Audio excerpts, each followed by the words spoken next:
अवधूत चिंतन श्री गुरुदेव दत्त.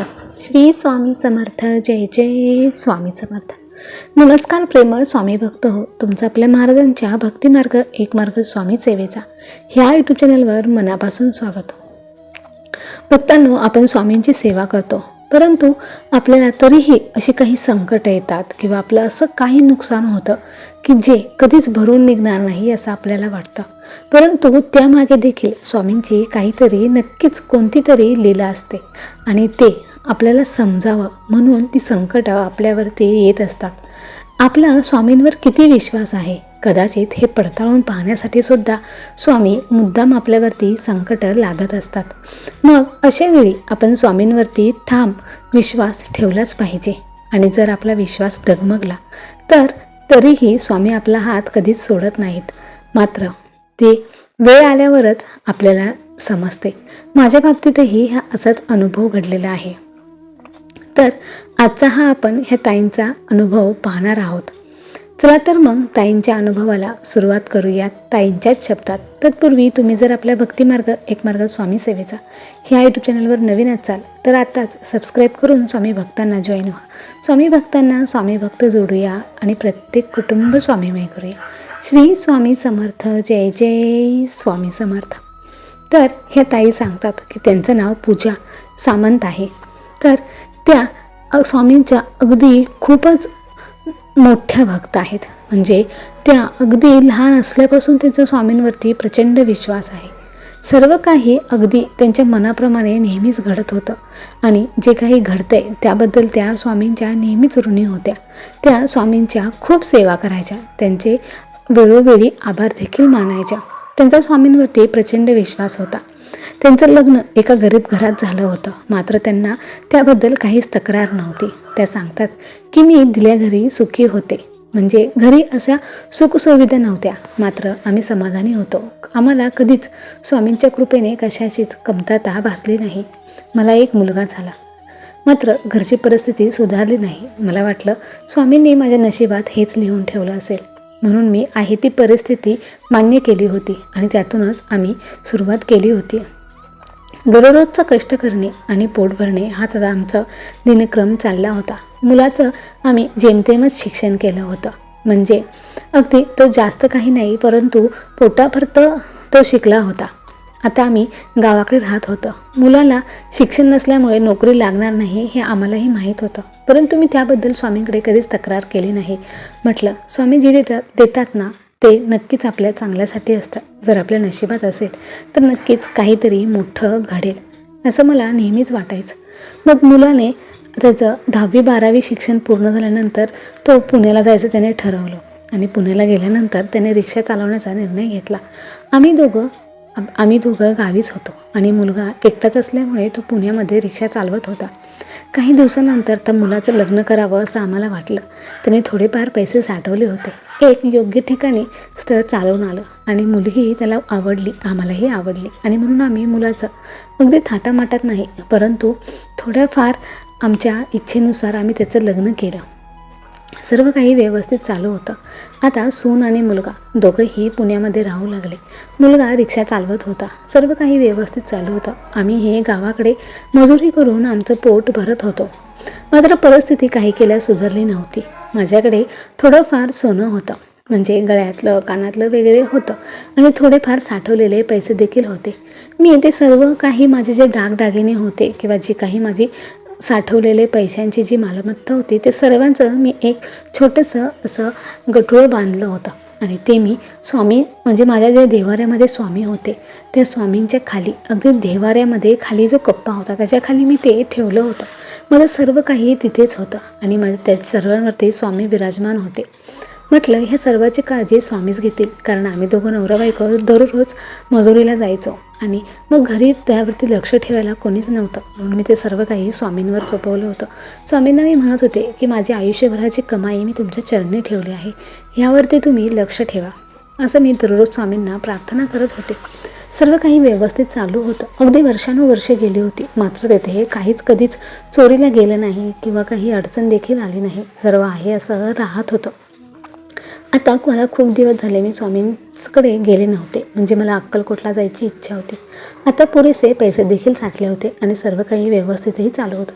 आता म्हटलं अक्कलकोटला एकदा जाऊन यावं, आपली स्वामींना एकदा डोळे भरून पाहून यावं, असं मला वारंवार वाटत होतं. म्हणून मी माझ्या नवऱ्याला सांगितलं आणि त्यांनी देखील लगेच परवानगी दिली. मग मी त्यांच्या मागे लागून त्यांनासुद्धा म्हटलं की तुम्हीसुद्धा चला ना, माझ्या स्वामींना एकदा पहा ना. मग त्यांनी देखील अगोदर नकार दिला, मात्र नंतर ते सुद्धा हो म्हणाले आणि आम्ही दोघं अक्कलकोटला जायला निघालो.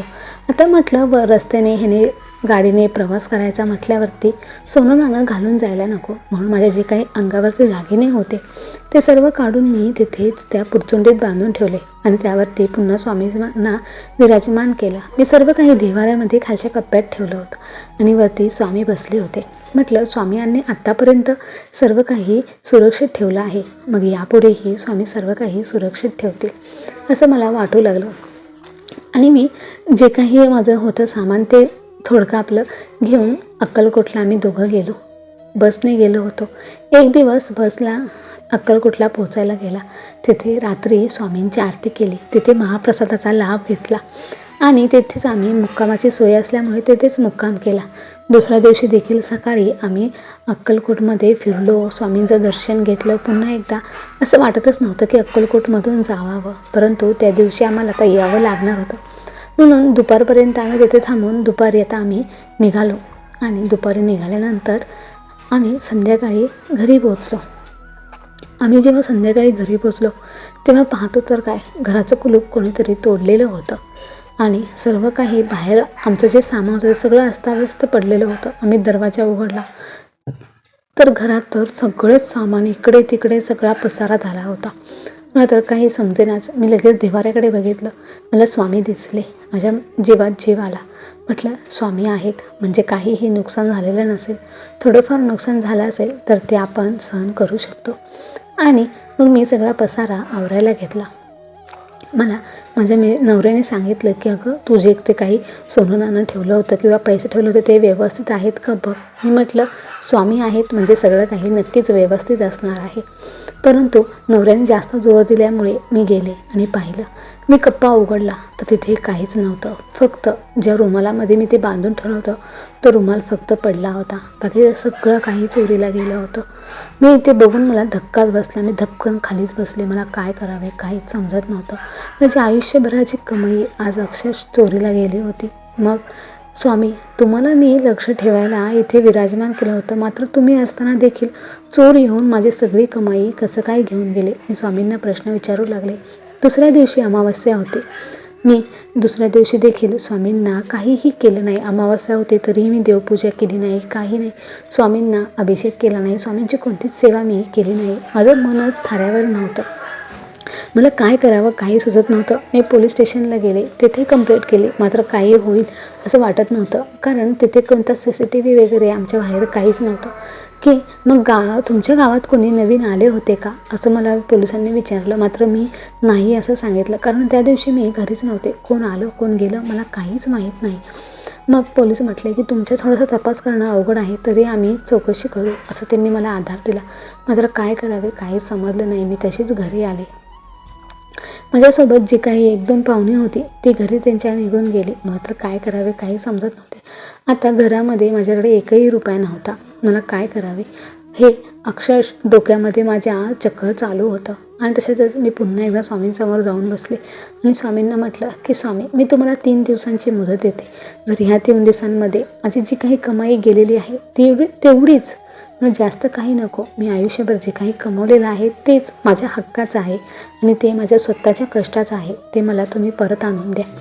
मी स्वामींना एवढीच प्रार्थना केली, जर तुम्ही मला नाही तुमचं दर्शन दिलं किंवा तुमची जी काही प्रचिती मला आज नाही दाखवलीत ना, तर मी तुमची कधीच सेवा करणार नाही किंवा कधीच तुमच्याकडे मी पाहणार नाही. मी तुमची मूर्ती अक्षरशः पाण्यामध्ये विसर्जित करून देईन असं मी सांगितलं. आणि मी स्वामींची मूर्ती त्याच कापडामध्ये, म्हणजे जो रुमाल होता, जो रुमालामध्ये मी माझं सर्व काही बांधून ठेवलं होतं त्याच रुमालामध्ये मी स्वामींना बांधलं आणि घराच्या पोटमाळ्यावरती मी ते रुमाल आणि ते स्वामी दोन्हीही ठेवून दिले.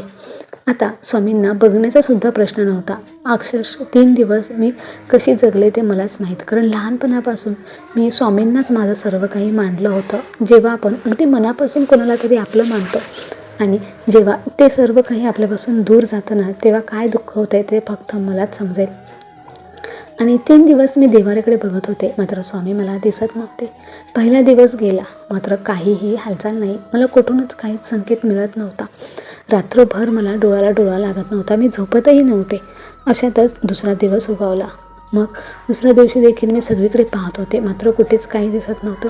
वारंवार लक्ष फक्त पोटमाळ्याकडे जात होतं की स्वामी काही संकेत देतात का, स्वामी काही संकेत देतात का. दुसऱ्या दिवशी सकाळी माझा मुलगा पुण्यावरून परत आला. त्याला सर्व काही समजलं होतं. मग त्याने थोडीशी विचारपूस केली, आजूबाजूला जाऊन पाहिले, मात्र कोणाकडे काहीच त्याचा पत्ता नव्हता किंवा त्यांना काहीच असं संशयास्पद असं दिसलं नव्हतं. मग तोही थांबला आणि रात्री तो निघून गेला.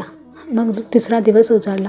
तिसऱ्या दिवशी देखील काहीच हालचाल नाही किंवा आता मला वाटलं की खरंच मी आत्तापर्यंत स्वामींची सेवा केली, मात्र स्वामींपर्यंत ती पोचलीच नाही. आता माझा स्वामींवरचा विश्वास अक्षरशः डगमगत होता आणि मनातून स्वामींविषयी अगदी थोडा थोडा तिरस्कार वाटू लागला होता की आपण इतकं काही आत्तापर्यंत केलं, स्वामींना कधीच काही मागितलं नाही किंवा जे काही दिले तेच समाधानी राहिलो. स्वामींना कधीच कोणत्याच गोष्टीची तक्रार केली नाही आणि आत्ता मात्र जेव्हा मला स्वामींची गरज आहे तेव्हा स्वामी अक्षरशः माझ्याकडे पाठ फिरवत आहेत, हे मला सहनच होत नव्हतं. आणि मी 3 दिवस जेवले नव्हते आणि तिसऱ्या दिवशी आता अगदी दुपारही उलटून गेली, मात्र काहीच पत्ता नव्हता. आता थोडा थोडा अंधार पडू लागला होता, मात्र माझं लक्ष पूर्ण पोटमाळ्याकडे होतं. असं वाटत होतं की स्वामींनी त्यांचा चमत्कार दाखवावा आणि मला काहीतरी संकेत द्यावा, जेणेकरून मग माझा स्वामींवरती पुन्हा एकदा विश्वास बसेल आणि स्वामींची मला पुन्हा एकदा सेवा करता येईल. ते जे काही हरवलं होतं ते 3 दिवसामध्ये थोडंसं माझं मन हलकं झालं होतं. ते मिळावं की नाही ह्याच्याबद्दल मला काही अपेक्षा नव्हती. खरं सांगायचं तर ते मिळालं की स्वामींचा मला म्हणजे साक्षात्कार होईल, स्वामींपर्यंत माझी सेवा पोहोचली आहे, ह्यासाठीचीच माझी ही सगळी धडपड होती असं मला वाटतं. कारण स्वामींनी मला तो साक्षात्कार दिला ना की मी म्हणजे अगदी मी भरून पावले, माझी सेवा स्वामींपर्यंत पोहोचली ह्याची मला खात्री होईल, ह्यासाठीच माझी ही सर्व काही धडपड चालू होती असं मला खरंच अगदी मनापासून वाटत आहे. मग त्या दिवशी संध्याकाळी थोडा थोडा अंधार पडू लागला आणि मी दारातच बसले होते. मला का कोणास ठाऊक काहीतरी असे वाटत होते की आजूबाजूला काहीतरी असं सकारात्मक घडतंय किंवा बाहेर बसलं की खूप प्रसन्न वाटतंय असं मला वाटत होतं. मी तशीच माझ्या ओट्यावरती बसून होते, सगळीकडे इकडे तिकडे पाहत होते, मात्र काहीच मला असं जाणवतच नव्हतं की म्हणजे काहीतरी इथे आहे जे मला समजत नाही आहे किंवा स्वामींची काहीतरी लीला इथं घडते, मात्र ती माझ्यापर्यंत पोहोचत नाही आहे किंवा ती समजून घेण्याची क्षमता माझ्यामध्ये नाही आहे असं मला वारंवार वाटत होतं. आणि तशातच मी तेथेच बाहेर ओट्यावरती झोपी गेले विचार करून करून. मात्र पहाटे जेव्हा मी 4 वाजता मला असं थोडंसं झोपेतच होते मी, पण मला असं जाणवलं की कुणीतरी माझ्या घराकडे येत आहे. माझ्या घराला चारी साईडने झाडं होती आणि दोन्ही अशा मधून फक्त छोटासा रस्ता होता. साईडला एक पेरूचं झाड होतं, एक चिकूचं होतं आणि एक आंब्याचं होतं आणि इकडे एका साईडला सगळी फुलांची झाडं होती. आणि जे आंब्याचं झाड होतं ते बऱ्यापैकी मोठं होतं, पण त्याला आंबे लागत नव्हते. त्याची डेरेदार सावली चांगली पडत होती त्याची. मात्र माझं असं म्हणजे मी ह्या 2-3 दिवसामध्ये झाडाकडे सुद्धा फिरकले नव्हते किंवा त्यांना पाणीसुद्धा मी घातलं नव्हतं. मात्र त्या दिवशी 4 वाजता मला असं जाणवलं की कुणीतरी आलं. अगदी तेज होतं ते, जे कोण आले त्यांच्या अंगावरती पूर्ण तेज होतं. त्यांच्या हातामध्ये कमंडलू होतं, काखेमध्ये त्यांच्या पिशवी होती. मला जाणवत होतं की कोणीतरी येत आहे आणि ते कोण येत होते ते आले आणि आंब्याच्या झाडाखाली बसले. मी त्यांना विचारलं की बाबा तुम्हाला काय हवं आहे, तर त्यांनी सांगितलं की अगं मला काय हवं आहे हे तू विचारू नकोस, तुला जे हवं आहे ते इथे आहे, तू डोळे उघडून व्यवस्थित बघ. आणि मग एवढंच मला ऐकायला आलं आणि मला जाग आली आणि मी पाहते तर काय संपूर्ण अंधार होता आणि मी बाहेर झोपले होते. नवरा कुठे बघितलं तर नवरा देखील शेजारीच झोपला होता. मग मी त्यांना उठवलं आणि मी त्यांना आतमध्ये घेऊन गेले. आम्ही दोघं आतमध्ये आलो आणि ते मला म्हणाले का गं काय झालं. तेव्हा मी त्यांना सगळं काही सांगितलं. ते म्हणाले की तू जास्त विचार करत आहेस ना, त्याच्यामुळे तुला असे स्वप्न पडतात. आता जे झालं ते झालं, आता असू दे. जे आपल्या नशिबात नव्हतं ते आपल्याला मिळणारच नाही.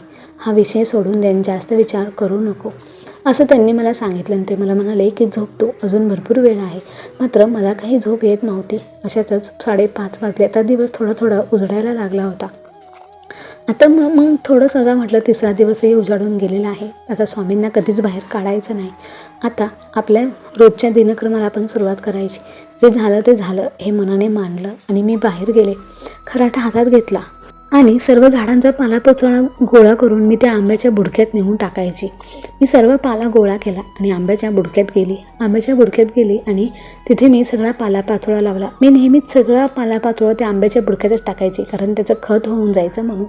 आंब्याच्या झाडाखाली भरपूर पालापाचोळा गोळा झाला होता आणि तो गोळा करता मला काय वाटलं काय माहीत, म्हणून मला ते स्वप्न आठवलं आणि मी ते पालापाचोळा जो होता तो साईडला करत होती. तो भरपूर मोठा ढीग होता. साईडला करत मला तिथे एक पिशवी लागली. केशरी कलरची पिशवी होती ती, आणि त्या पिशवीला मी बाहेर काढलं आणि बघते तर काय, माझी जे काही होती कमाई आयुष्यभराची, माझं गळ्यातलं होतं, माझे दागिने होते, सर्व काही त्या पिशवीमध्ये होतं. माझे जे काही पैसे होते, अक्षरशः माझे जे काही चिल्लर पण होती ना, ती सगळी काही चिल्लर, माझे पैशांच्या नोटा, माझे कानातले, गळ्यातले सगळं, माझ्याकडे एक अंगठी पण होती, ती अंगठी, सर्व काही त्या पिशवीमध्ये होतं. हे बघूनच मला ना अक्षरशः म्हणजे अगदी भरून आलं. आणि ती पिशवी साईडला जेव्हा मी उचलली तेव्हा त्या पिशवीखाली मला 2 चाफ्याची फुलं देखील सापडली. आणि मला ह्यावरूनच समजलं की सगळे जे स्वप्न पडलं होतं ते मला स्वामी समर्थ महाराजांनी दाखवलं होतं. आणि तेच येऊन माझं होती कमाई ती स्वतः तिथे ठेवून गेले होते. आणि मग मला स्वामींनी असा साक्षात्कार दिला होता. मी लगेच घरात गेली. पोटमाळ्यावरची ती पुरचुंडी काढली, स्वामींना सोडलं आणि बाहेर काढलं. त्यांना पुन्हा एकदा ते देवघरात विराजमान केलं. माझे स्वामी माझ्यासाठी धावून आले होते. आणि हाच माझ्या आयुष्यातील सर्वात मोठा चमत्कार आहे. श्री स्वामी समर्थ. जय जय स्वामी समर्थ. भक्तांनो, तुम्हाला माझा हा अनुभव कसा वाटला हे आम्हाला कमेंट करून नक्की कळवा. आणि कमेंटमध्ये श्री स्वामी समर्थ जरूर टाईप करा. धन्यवाद. तर भक्तांनो, हे पूजाताईंना आलेला अनुभव खरंच अतिशय सुंदर होता. जेथे भक्ती खरी असते, श्रद्धा खरी असते ना, तेथे स्वामी समर्थ नक्कीच धावून येतात आणि ते आहेत ह्याची प्रचिती नक्कीच देतात. ते म्हणतात ना की भिवू नकोस, मी तुझ्या पाठीशी आहे. याचं एक उत्तम उदाहरण म्हणजे ह्या पूजाताईंचा अनुभव. तुम्हाला पण स्वामींच्या सेवेमध्ये असे काही अनुभव आले असेल आणि ते तुम्हाला इतर स्वामी भक्तांसोबत शेअर करायचे असतील तर ते तुम्ही आम्हाला पाठवू शकता. आम्ही ते इतर स्वामी भक्तांपर्यंत नक्कीच पोहोचवू. श्री स्वामी समर्थ. असेच स्वामींचे नवनवीन अनुभव ऐकण्यासाठी आत्ताच आपल्या भक्तिमार्ग एक मार्ग स्वामी सेवेचा ह्या यूट्यूब चॅनलला सबस्क्राईब करून स्वामी भक्तांना जॉईन व्हा. स्वामी भक्तांना स्वामी भक्त जोडूया आणि प्रत्येक कुटुंब स्वामीमय करूया. श्री स्वामी समर्थ. जय जय स्वामी समर्थ. धन्यवाद.